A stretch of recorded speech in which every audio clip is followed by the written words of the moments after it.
Is it true that you haven't eaten, drunk, or slept for over 4 years and are completely autonomous? Yes, not eating or drinking. That's true. As for sleep, it's not the same sleep as before. It's a different, unforgettable state. You switch to another perception, another space, another dimension. You remain awake, but on different levels of self-awareness. I only urinate occasionally, since the body interacts with water regularly and absorbs it through the skin. I haven't even gotten into bed in a long time. Seriously? Yeah. In terms of percentage of time, do you spend more time in our material world? Do you see your hands the same way I see mine? That is not quite correct. It is not a percentage ratio. I am not only here right now. I am already in 6 spaces which I perceive exactly as you and I are perceiving now, and I dwell in them. And already when I look at my youngest son, who is only 3 years old, this is a completely different level of self-awareness. With him, we often travel outside the physical world. He still remembers all this. Today I slept well and feel great, but if I sleep only 3 to 4 hours and go to bed late, I feel exhausted. We spoke off camera about your interpretation of sleep. You say you don't need sleep, or do you? What does sleep mean to you? It's like not needing to eat. A person without sleep or food will die unless they discover new knowledge within themselves, unless they look deeper into who they truly are. This needs to be discovered. It's not about rejecting sleep or food. It's about reaching a different depth of perception. And this is personal knowledge that reveals itself from within about oneself and the world. That's why a person can't stop eating or sleeping while they are still the person they were yesterday. They must become a new person, one they can only discover within themselves. Yesterday's knowledge won't allow a person to stop eating or sleeping because they have unconsciously accepted certain rules and continue to follow them. To access new rules, one must temporarily break some of the old rules, some laws, and shake up that rigid structure. And only by breaking the rules within oneself can one gain access to the next set of rules. And with this new perspective, sleep and food become like special effects. They're no longer needed, they fade away. For me, autonomy is not about not eating or not sleeping. I've explored consciousness and continue to do so. And the search for who we are, who I am, where I'm from, and who I am at the core. Beyond that, the transformations in the human psyche and body happen as a continuation, as an addition, to live in this new knowledge and feel comfortable, to feel multidimensional and not think that it's madness or that you're losing your mind. No, it's simply the simultaneous presence in both realms. I noticed that I didn't eat when I was regularly working with people, almost 24/7. For a month, I couldn't remember when I last ate. I began to pay attention to this and realized that I didn't want to eat. Sometimes I drank water, and then after a month of observation, I was just drinking water and still alive somehow. It didn't bother me. It's like a creative person, deeply immersed in something, creating something. They completely immerse themselves in their project or task. They draw, write, compose, and this inspires them. They come as close as possible to the source of their own being. They become the project of the very research they're engaged in. And through them flows the realization, through them flows energy, and they can go without food, without sleep, because they're totally and globally absorbed in something. Their attention isn't distracted by the periphery. It isn't pulled away by the many things the game throws at them. The game's purpose is to distract, to pull attention apart into pieces so that a person doesn't even have time to ask questions. And at what point did you notice, it's night, but I'm not sleeping? I had periods of 2 or 3 days where I didn't sleep, then I'd rest. Then there were people in the daytime, people in the evening, people in different time zones. We constantly called each other, communicated. Weeks passed, and then I started traveling, and I began experiencing what you could call astral travel. So describe that. Physically, do you go into meditation and just lie down, sit, and feel these shifts? Well, yes, it started physically. I just sit down, close my eyes. It looks like meditation from the outside. I haven't even gotten into bed in a long time. Seriously? Yeah. It's hard for me to grasp that right now. I have a comfy chair. I have a meditation mat with pillows. I sit there. I sit here. So, when the family sleeps, I'm busy with something, anything really. If there's nothing to do here, if I've finished all my tasks, then I sit down and go into something else. Do you personally guiding people on dry fasting days? Yes, I do it, both individually and in groups. You need to understand the mechanics. You need to go a bit deeper into the mechanics and understand it. And then, beyond yourself, no one will tell you what you're truly capable of, or prove to you whether this world is real or not. It depends on how much you believe in it, and how you believe in it. It can be more alive, or it can be completely programmed, and you can see all the programs in it, how everything interacts here. It's an exchange of information. A constant flow of incoming and outgoing information. People are like phones. People are bio-robots. But they're alive, because there's the invisible creator present in each of them, though they don't realize it. You need to build up a bit of new experience. Then your human side will understand how to describe it, and not be afraid of it. Otherwise, with yesterday's knowledge, the habitual information, trying to describe these new states, it won't work. It's like transitioning to new, higher vibrational frequencies. That's why you can't endure it, that's why sleep is needed, that's why you need to eat. I fasted for 9 days. That's why you fasted, but I don't fast. Autonomy isn't about fasting. You're just as autonomous as I am. You're simply limited by the knowledge and perception available to you right now. But you are not you, the Eugene who is in this body. This is just one of your manifestations. When you start to look at your game from a higher perspective, everything you've experienced, all the mysteries, will start to become your constant state, your ongoing experience, and then you will see how you play through Eugene. Eugene is limited by his self-perception and knowledge. Your autonomy lies in this access. But you are immortal, untethered to time and space, without the need to eat, drink, and so on. The game of which Eugene himself is a part. That is, you as an individual, as a person. It's just a rule. It wasn't always like that. If starting tomorrow or in 2 weeks I go on a raw vegan diet, eating vegetables and then stop eating, the process will begin. Day 2, 3, discomfort, autophagy, something will happen. I was on the 10th day, I couldn't take it, and I was on water. How could you not drink water for 3 years? You're again approaching it with concepts of materiality, personality. When you understand it a little deeper, when you live with a different perception, then all of this becomes unnecessary. Your body is autonomous. You are just as autonomous. You're simply gaining access to different knowledge and living with a different idea, different rules about yourself and how the world works. Your body has access to all knowledge. It's embedded, stitched with so many skills and pieces of information that it's impossible to even imagine them as a human being. You gradually unlock them, layer by layer, revealing new knowledge about yourself, and the body stops needing food. It takes time, because the body itself is a product of time and space.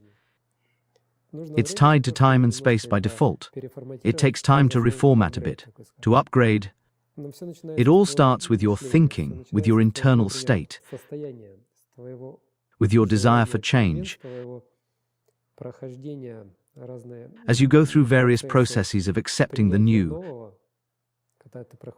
mentally, emotionally, physically. The body rebuilds physically, but it rebuilds by itself. There's no need to force it. The key is to change your psychological makeup.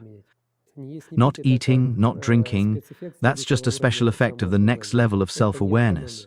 This is not autonomy. It's not defined as autonomy. Not eating, not drinking, or not sleeping. Autonomy is more about your soul or your higher self. That's autonomous. It doesn't eat, doesn't sleep. It creates worlds, creates dimensions.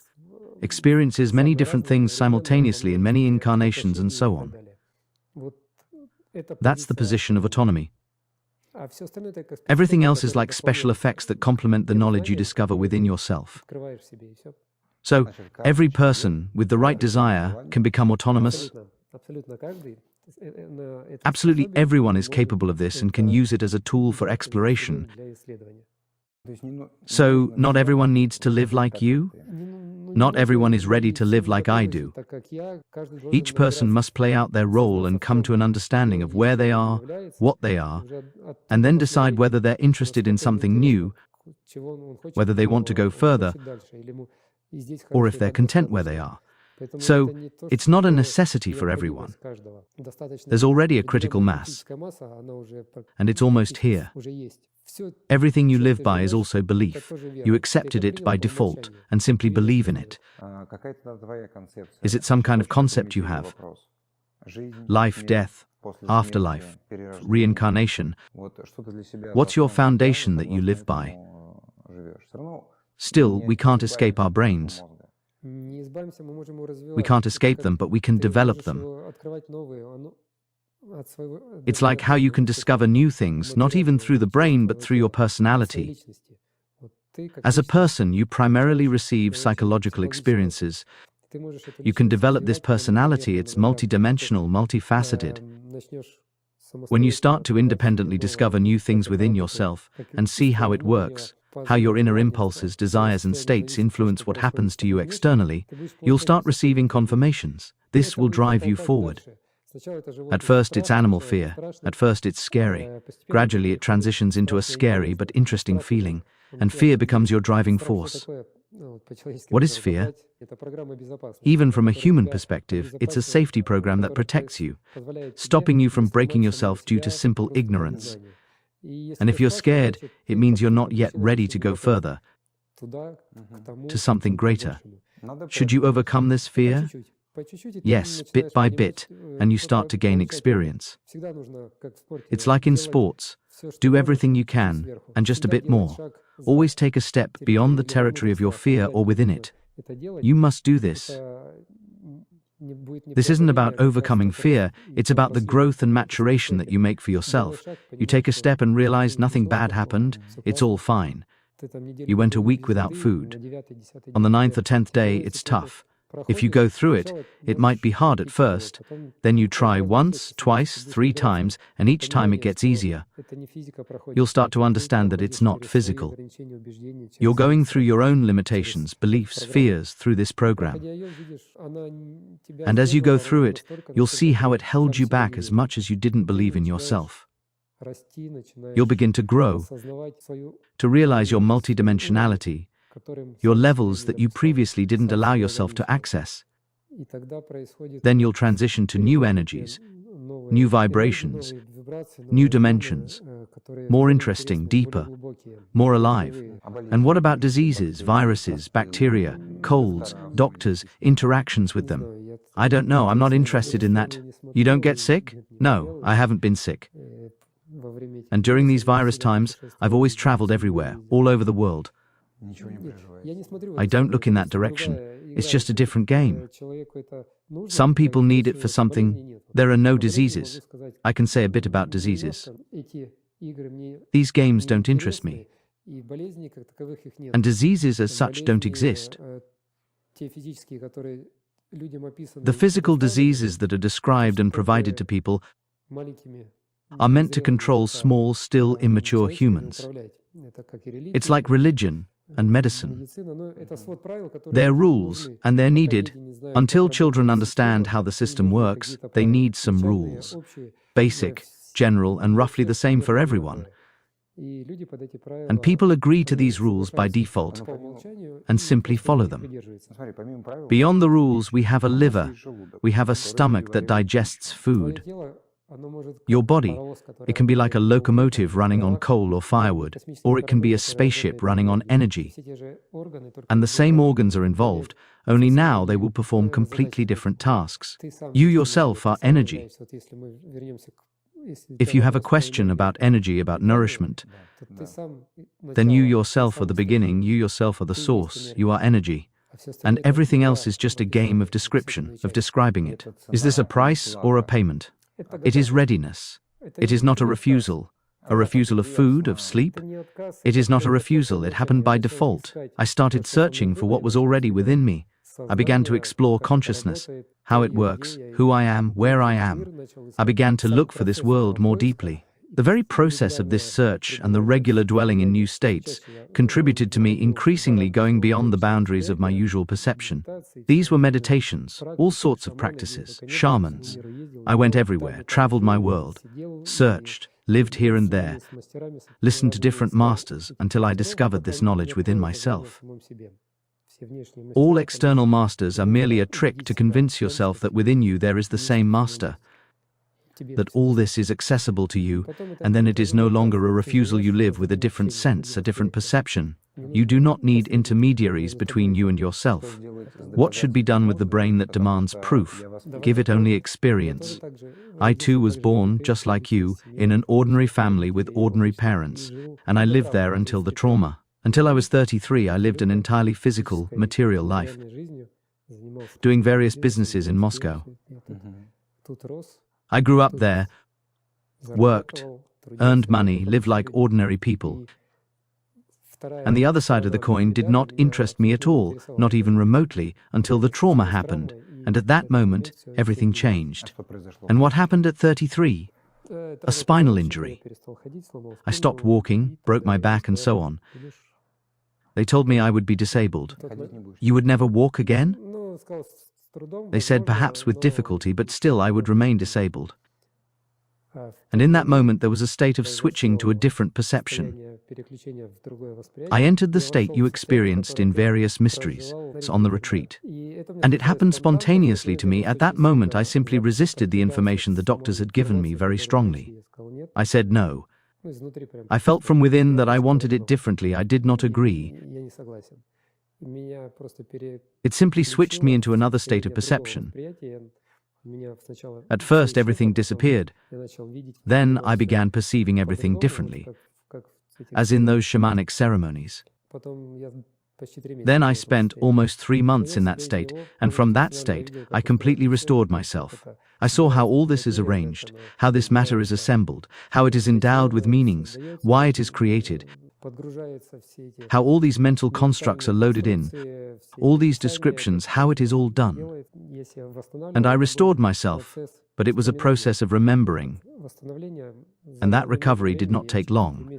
After 3 months I was already walking, and after 6 months I was skiing again.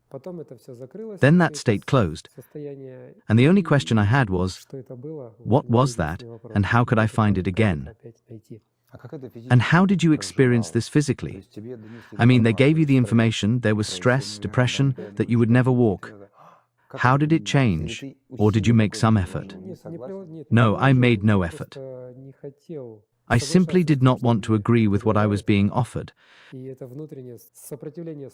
that internal 100% resistance created a situation where I was simply pushed out of that familiar state. And what did the doctors say later when everything had healed? Nothing. The doctor was already in shock the next morning when he saw me in the corridor crawling along the wall, despite the fact that he had said we would only start trying to stand up after 3 days, with corsets. Perhaps this is not something to be told. It was my story. It does not need to be repeated. It was simply the moment when this switch of consciousness occurred, which is not something inaccessible, but something that is within everyone, and for this you do not necessarily need any stress. It was simply my particular task. And what I regularly share now is about the tools you can use to gradually awaken yourself again and return to this knowledge, this perception. This is not some individuality or exclusiveness. It exists in everyone. It is the next variant of knowledge about yourself, about the world, about self-awareness. In terms of percentage of time, do you spend more time in our material world? Do you see your hands the same way I see mine? That is not quite correct. It is not a percentage ratio. I am not only here right now. I am already in 6 spaces which I perceive exactly as you and I are perceiving now, and I dwell in them. But in our material body, you are here? It is not in our material body, it is one of the manifestations in which I am aware of myself, in which I exist, and this experience is combined with the others, constantly exchanged, intermingled, supplemented. It is not a separate experience, it is not that Maxim moves around. Maxim is just one of my manifestations.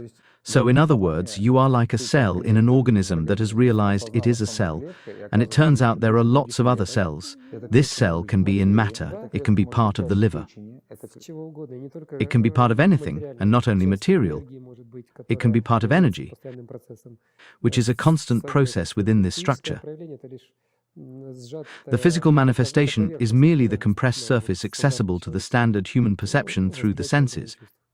And is there any boundary or ultimate meaning there?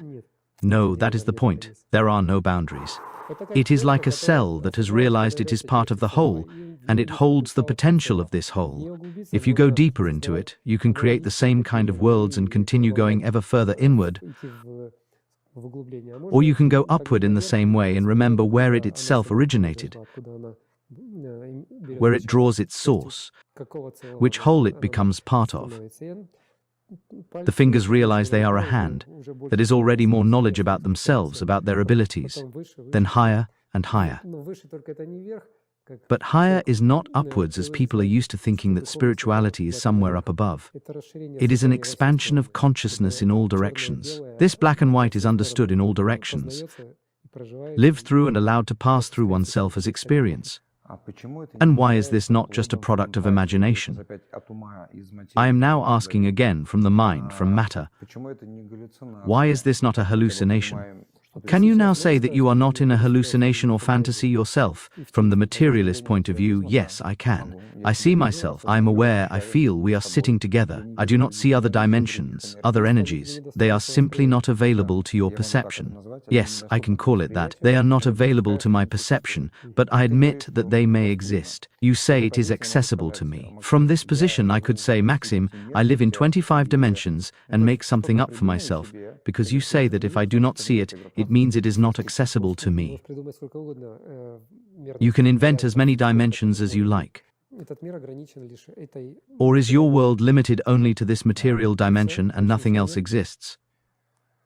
There is the search for meaning, there is a state of joy, of happiness, of delight. We came here choosing certain points of reference, a certain concept. We came here from where? Well, choose any concept. We came from Adam and Eve, from a cell. The aliens settled us. There is no beginning, no end. There is a certain game, the process goes on. So why is this a hallucination or a fantasy? Fantasy is our world itself. It is the same fantasy. Why do I allow that this works? Because in your own example, you do not eat, you do not drink, and it knocks you off balance. How can that be? That is the very confirmation of those special effects that open up. For someone, it is a fantasy. But 100 years ago, aeroplanes, ships, all that was a fantasy. An example of development. The internet, telephones, those were also fantasies. Go back not far, just 20 or 30 years. Grandmothers and grandfathers still cannot master all these new gadgets. And in the next 5 or 10 years, they will change even more radically, supplemented with the knowledge of quantum sciences, quantum mechanics, quantum physics, about multidimensionality. Even now, there are plenty of experiments that are justified, documented, studied, and continue to be studied. The measurement of time and space is not something inaccessible to perception. It is something already being explored by quantum sciences. They describe movement in time and space, and the day is not far when this will exist as technology. The speed of light will already be surpassed, movement across the cosmos.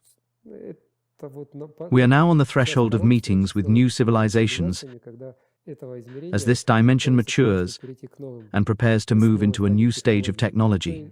And people without inner knowledge, without inner research, will not be able to find a material way out. They will not be able to manifest themselves.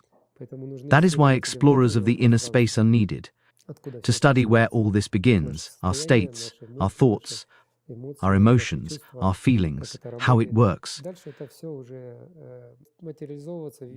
Later, all this will materialize in the form of those very inventions and technologies.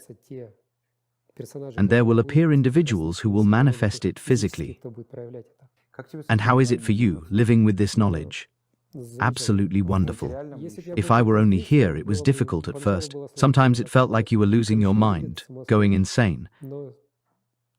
But being here, and not only here, it is a beautiful world, and it contains so many interesting and simple human things that do not exist in other dimensions, in other spaces.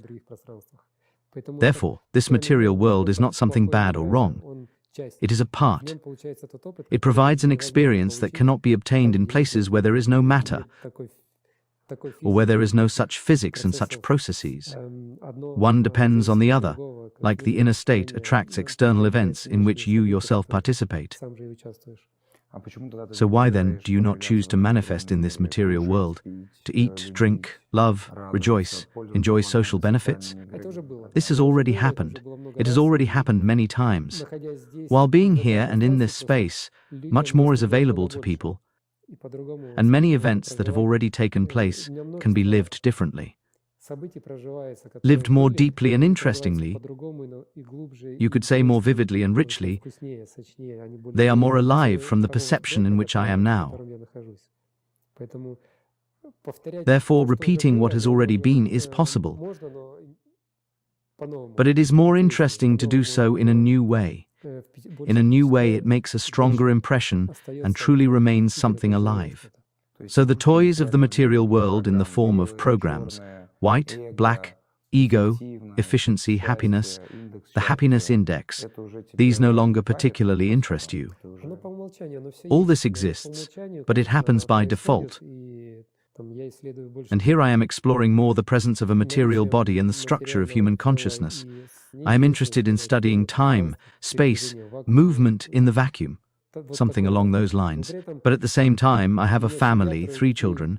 I really enjoy how I spend time with the children.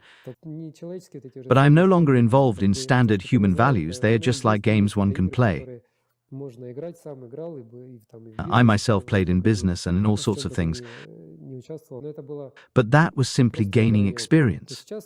Now the value is the children. You recognize in each of them a part of yourself. You see those levels of consciousness on which they are manifested. Because when a child is born, they receive the foundation on which the parents are. And then, if you take an interest in it, you see yourself in all your little things, how you were before, how you thought, how you reasoned. And already when I look at my youngest son, who is only 3 years old, this is a completely different level of self-awareness. With him, we often travel outside the physical world. He still remembers all this. And it is very interesting to observe this life, how you participate in it, how it passes through you, and how in the next version it gathers experience. And does interaction take place on the level of vibrations, words, touches, in everything? With the youngest, it is easiest energetically, telepathically. With my eldest daughter, it does not work that way, because there are her own limitations, stereotypes that I myself passed on over many years. She is now 19 years old, and if someone had told me back then that something like this would happen to me in the future, I would have said, "You are insane." Back then it was uninteresting to me, and I did not even look in that direction. Accordingly, she has more of the same kind of experience. But by sharing my knowledge and telling her about my current experience, within her there is a maturing of vision and perception of the world much more than many of her peers. But at the same time, there is already her own personality, which has gained her own experience, which itself has limited itself by certain frameworks of knowledge. And is there in your life such a notion as loneliness? Oh yes. When you realize that you are alone, and when you often encounter this, you have to constantly distract yourself from it, from the fact that you are playing with yourself. Now, it is no longer expressed so strongly, but in the beginning I wanted to drop everything and forget all this knowledge. You realize that you are playing with yourself, and with everyone you communicate with. This is also you. And this human, as you said, animal fear, and also the feeling of loneliness, it is purely human. And when it starts to manifest, it is as if the ground is knocked out from under your feet. It becomes terribly dreary, or rather, it used to be. Now no longer, now everything is more and more joyful. But in the beginning, the first stages of the transformation of the psyche were quite tough. This is much more difficult than physical, bodily transformations. Loneliness, fear, meaninglessness. Yes, everything here is meaningless. And a person is a creator of meanings. You start to create meanings, participate in them. In a human way, you simply do not have time to be aware of all the little things. You only observe how they unfold, how something happens, something appears, something manifests. The state of inner joy, like that of a child, this joy inspires you not to go mad and to continue remembering further. And therefore I go back, because it is frightening, boring, uninteresting. There are practically no like-minded people. No one understands, no one is aware, no one lives through it. In the good sense, this loneliness, this connection. And you think, to hell with it, let me have a glass of wine and be like everyone else, and ground myself. I went through this many times at different stages of my personal path, until I reached some new resources, new knowledge, understanding. But at first, yes, regularly my mind was blown. This, again, is not about food, because many people get stuck on autonomy, on the fact that I do not eat. This is part of the path. It is only part of these last years. It was 4 years already in February. But the path began much earlier, and regularly as I reached new knowledge, it immediately opened in a new perception.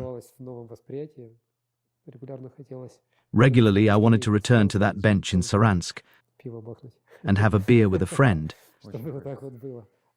And then further on, new players come on stage inside you, and you move to new scenes, gain access to them. You realize that you can return to the sandbox, but the new scenes are more interesting. Since we live in the material world and we are hostages, I call this a cognitive revolution. When we invent what does not exist, based on this we come to agreements, believe in it, build interaction, and these concepts appear for us in the form of ego, in the form of efficiency, in the form of goals. In general, certain egregores, all egregores. The word egregore, what is the best word to replace it? It is a game, it is a rule. An egregore is the presence of rules. It is something, not more, not less. Family is an egregore. Work is an egregore. All of this is egregores. Different types of playgrounds with their own rules. And they are very different. Here are some rules, here are others. This does not mean it is the same everywhere. It is simply the existence of rules. The word egregore gets in people's way. It already influences them somehow negatively.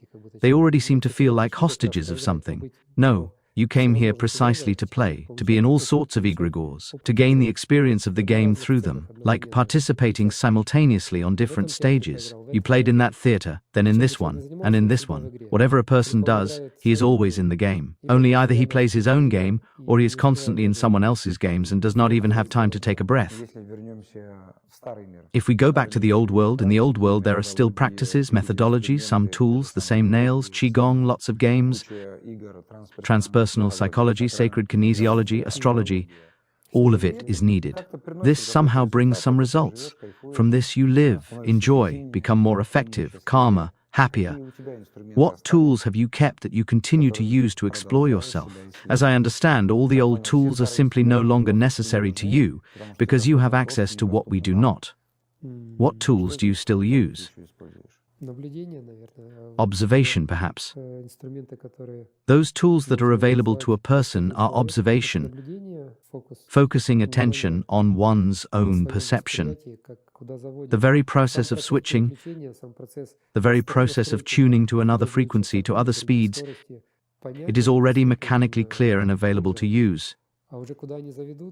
And they regularly lead into something new. They are no longer tools for going beyond the human. I have beaten my own paths for myself, felt them. Inside they have become conscious. I simply switch to them. Sitting down, as you say, to have a rest. I already remember how to pass from one state to another. I simply do it. It is like learning to walk and asking yourself what tool you use today to start walking. You simply walk. You learn to ride a bicycle, you just ride. It already works by default. It is like a skill that is trained, and that's all. All these external tools are needed to create within yourself the internal, your own tools. That is, to become aware of some processes with the help of which you will switch, find your way through. Isn't it boring? No. What do you now realize, see, feel, understand about where we are heading as a civilization, what future is ahead? We are moving from kindergarten to first grade, the current state of humanity. This time it is not being reset. This time it is ready to move to the next level. It already had attempts, and they were reset. You also said off-camera that it is not just that the time has come. You said that it is simply a process of living out what remains. The old is already finishing itself off by inertia. The old mass egregores, such as religious, political, medical, all those in which humanity is massively involved, have already exhausted themselves. And a large part of the process is going on by inertia. And in each person, the things he lived for, cherished, much will be reconsidered and transformed. It is not that it will all be cancelled, but it will precisely be transformed, new knowledge will be revealed, and some of the old will leave, not as something bad, but as something no longer relevant. And what advice would you give to match that speed of development? To explore yourself. Everything begins with a person. Everything begins with you, with the one who really starts to think about this. And first, to accept yourself as you are at this moment.